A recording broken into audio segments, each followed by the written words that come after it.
আমাদের তুমি সব কিছু দিয়ে নিজে কি পেয়েছো প্রভু আমার। কয়টি মানুষ শির নত করি তোমাকে বোঝায় হক তোমার, তোমাকে বোঝায় হক তোমার। যাহাদের তুমি জন্মদান নিলে শ্রেষ্ঠ জীবের কোলে, বিনিময়ে তুমি অপসনা চাও কোরআনে ঘোষণা দিলে। হারামের তারা ডানা সাজিয়ে গরম করিল পাপা যায়। আমাদের তুমি সব কিছু দিয়ে নিজে কি পেয়েছো প্রভু আমার। কয়টি মানুষ শির নত করি তোমাকে বুঝায় হক তোমার। বন্ধু, আল্লাহ আমাদেরকে যা বলেছেন আমরা নিজেই থেকে পাপের বাজার গরম করে দিয়ে হারামের ব্যবস্থা করেছি। কথাটা ঠিক কি নাই? এখানে যতগুলো মানুষ বসে আছেন, আচ্ছা বিড়ি খাই না কিংবা খাই, একটা লোক হাত দেখান তো বাবা। খাই না, দুজন পেয়েছি। খাই, খাই কে কে খাই না মারা, খাই কে কে? খাওয়ার পার্টি তারা সবাই নাকি? আল্লাহু আকবার। বলে মাওলানা আপনি কি বিড়ি খাওয়া হারাম করার জন্য এসেছেন নাকি? জি না, আমি হারাম করার জন্য এসিনি, কিন্তু বাবা আপনাকে বলতে পারি আপনি একটা তো ছোট্ট গুনাহ করেছেন। বিড়ি খাওয়াটা কত বড় গুনাহ, যারা বিড়ি খায় না তাকে আবার টান মারিয়ে দেখেন ও দুনিয়া দেখবে। যে খৈনি খায় না ওকে খৈনি খাইয়ে দেখে আর দুনিয়া ঘুরবে। তাহলে খৈরি তো নিশা আছে, বিড়িতে নিশা আছে। বলে মাওলানা আপনি কি বিড়ি এখন হারাম করার জন্য এসেছেন? না বাপ, আপনাকে বিড়ি খেতে আমি হারাম বলবো না, বিড়ি যত পারছেন খান, উমরা চলছে খান। জি ও যুবক, এই জন্য তো ওই কথাটা বলি। মুরব্বীকে যদি জিজ্ঞেস করি বা আপনারা বিড়ি খাচ্ছ, বলে মৌলভী সাহেব তোমরা দলিল দাও বিড়ি খাওয়া হারাম, আমার দলিল আছে বিড়ি খাওয়া জায়েজ। তোমার দলিল কি আছে? বলে আমি দোয়া বলে বিড়ি খাই। কি বলে বিড়ি খাও? দোয়া বলে। কি দোয়া গো চাচা? বলে আল্লাহুম্মা বারিক লানা ফিমা বিড়িটা না, যদি বলেন নাউজুবিল্লাহ। এইরকম কোম্পানির মানুষ দুনিয়াতে আছে যারা মুলবিকে ছোট করার জন্য, বক্তাদেরকে ছোট করার জন্য নিজে থেকে বানাওয়াটি দোয়া তৈরি করেছে। জোরে নাউজুবিল্লাহ বললেন না? তাহলে সেরকম গুনাহ আমাদের কাছে নাই তো? আছে, তাই না? চুপচাপ আসি। যুবক পা ধরে বলছি, যে বিড়ি খেলে আপনার নিজের অশান্তি, আপনার পরিবারের অশান্তি, আপনার বিশেষ করে স্ত্রীর অশান্তি। বিড়ি খেয়ে ঘুমিয়েছেন, মুখের এত গন্ধ, স্ত্রী বলছে স্বামী পাছাটায় দিয়ে দাও, মুখটাও দিয়ে ঘুরাও। কি বলে? আছে না? যারা খৈনি খায়, আল্লাহু আকবার, নাউজুবিল্লাহি মিন যালিক, তার মুখের গন্ধতে সমুদ্রের মাছের মাথা খারাপ। আর সেই মুখের গন্ধ নিয়ে আপনার সুন্দরী স্ত্রীকে আপনি ঘুমিয়েছেন, তাই তো আপনি পরিচয় দিচ্ছেন আল্লাহর বান্দা। ইব্রাহিম নবী এত খারাপ গুনাহ করেনি, তারপরে কাঁদছেন কত। আর আমরা গুনাহ করার পর কাঁদি না কেন? আজকে আপনাকে বুঝে যাচ্ছি। সেটা কি বলতে হবে? ধরে রাখি। জি করবো ইনশাআল্লাহ, জি করবো। ও দাদারা আপনারা একটা একটা করে টুপটাপ করে উঠতে আরম্ভ করেছেন, তো আমার চাঁদ শেষ হচ্ছে কিন্তু উঠিয়েন না। 1 ঘন্টা আবেদন, 1 ঘন্টা আবেদন করেছি, তার ভিতরে আর 8 ঘন্টা 4 ঘন্টা থাকবেন তো? থাকবেন তো ইনশাআল্লাহ? ইনশাআল্লাহ। সবাই তো চলে যাবেন না, কিছু কিছু যাবেন। যদি পেচ্ছাপ লাগে ওখানে ছেড়ে দেন, কিন্তু উঠিয়েন না বিনা আবেদন। এখন যদি উঠে যান তো ঘুরবেন না, আমার এটা বিশেষ করে জানা আছে। এখন যদি উঠে যান তো আপনি আর বসবেন না, টানা বাড়ি। দেখেন তাকান তাকান। ইব্রাহিম নবী বলছে আল্লাহ আমি যে লোকের সামনে এত তোমার শক্তি বর্ণনা করে বেড়াচ্ছি, কিন্তু আমি তো জানি না যে তোমার এত শক্তি আছে কি নাই। কে বলছেন? ইব্রাহিম। তো ইব্রাহিম নবী বলছেন তুই যখন পরীক্ষাতে পড়ে গেছিস, তো আমাকে যখন পরীক্ষা ফেলেছিস আমি তোর কাছে পাস করব। আল্লাহ কি করে তুমি পরীক্ষা দিবে? তো আল্লাহ বলছেন কলা ফাখুদ, হে নবী ইব্রাহিম তুমি 4 ধরনের 4টা পাখি ধরো। কটা পাখি? 4টা। এবার বুঝার জন্য, একটা ঘুঘু ছিল, একটা পায়রা ছিল, একটা মুরগি ছিল, একটা হাঁস ছিল। আল্লাহ নবী হযরত ইব্রাহিমকে বলছেন ইব্রাহিম তুমি সেই পায়রাগুলোকে, জীবগুলোকে পোষ মানিয়ে নাও।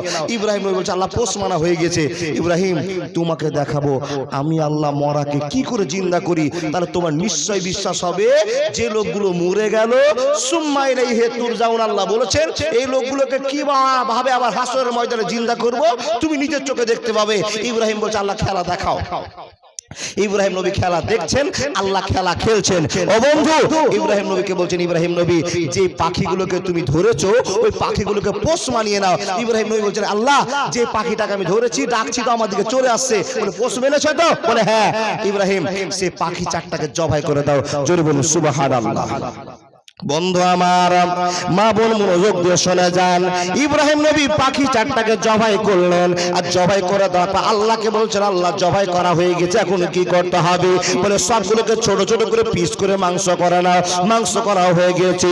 হে ইব্রাহিম, তুমি দেখতে চেয়েছো তোমার আল্লাহর শক্তি আছে কিনা, তোমার আল্লাহ এত বড় আসমান তৈরি করতে পারবে কিনা, তোমার আল্লাহ এত বড় সূর্যকে পূর্ব দিকে উঠাতে পারবে কিনা, আল্লাহ শক্তি সম্পর্কে তোমার ধ্যান ধারণা হওয়ার জন্য তুমি প্রশ্ন করে নিয়েছো।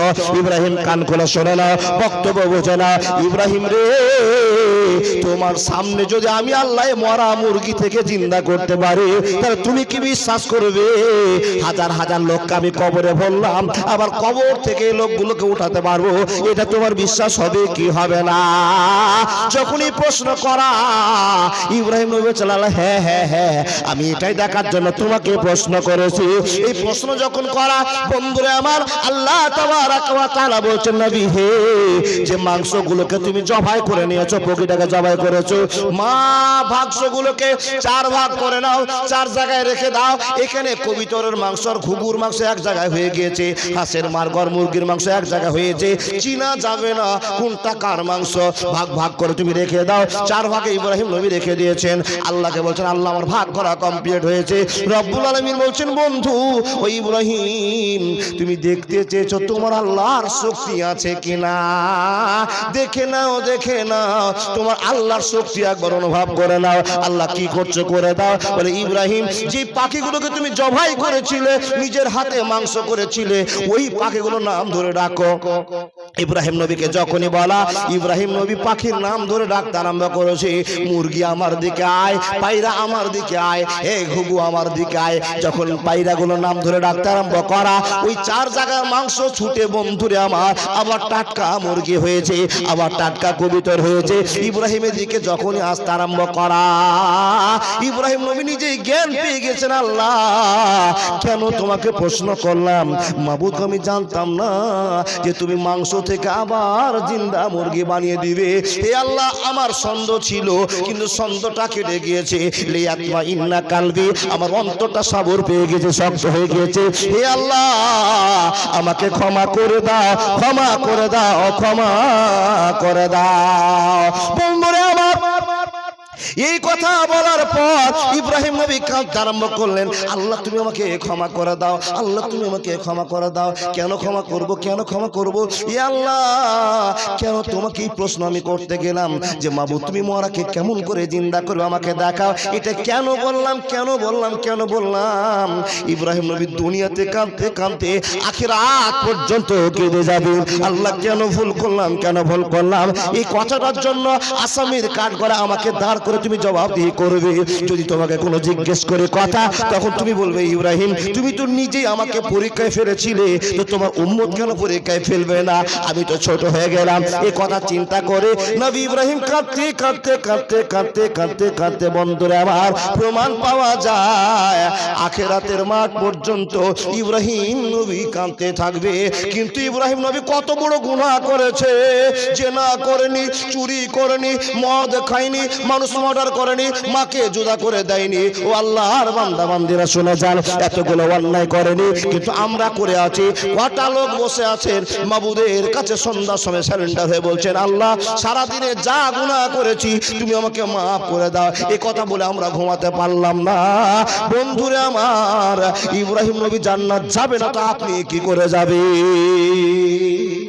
ছোট্ট একটা ভুলের জন্য যদি এত কাঁদেন, আমরা তো জেনা করে, মার্ডার করে, চুরি করে বসে আছি।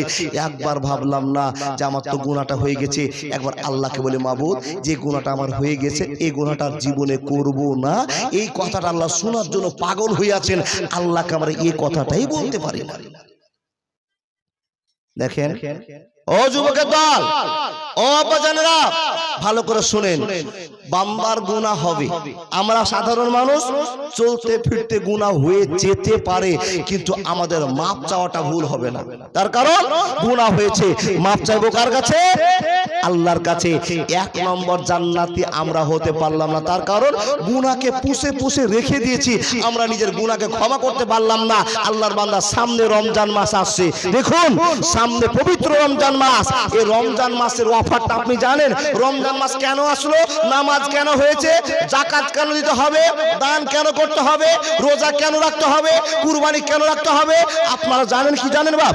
ছোট্ট করে শুনে যান, যুবক উঠবেন না, বিনীত আবেদন আপনাকে বলে যায়, এতগুলো মানুষকে আল্লাহ ভালোবাসেন, তাই তো the foundation of Islam is base on 5 characteristics. আল্লাহ বলেন, বান্দা তোমাকে ভালোবাসি, তার জন্য তোমার বিধান চালু করে দিয়েছি। কেন আল্লাহ তুমি বিধান দিয়েছো? আল্লাহ তুমি নামাজটা বন্ধ করতে পারলে না, রোজাটা বন্ধ করতে পারলে না, হজটা বন্ধ করতে পারলে না, যাকাতটা বন্ধ করতে পারলে না, কুরবানি করা বন্ধ করতে পারলে না।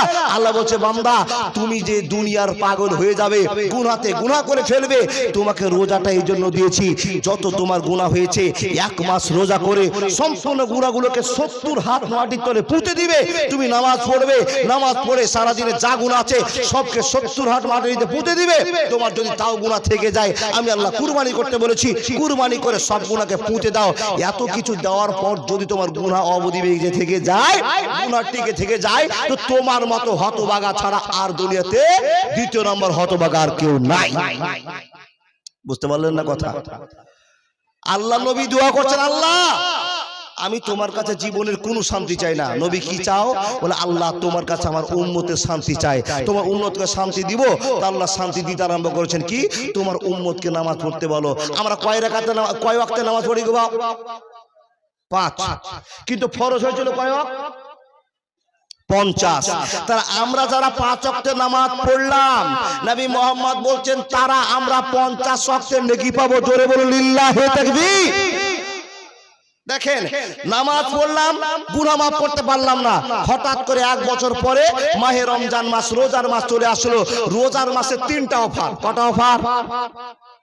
আমরা ভোর 4টায় ভাত খেলাম, সারাদিন চলে গেল, সন্ধ্যা 6টায় ইফতার করলাম, রোজা হয়ে গেল। আল্লাহ বলছে, বান্দা তোর যত গুনাহ ছিল সব মাফ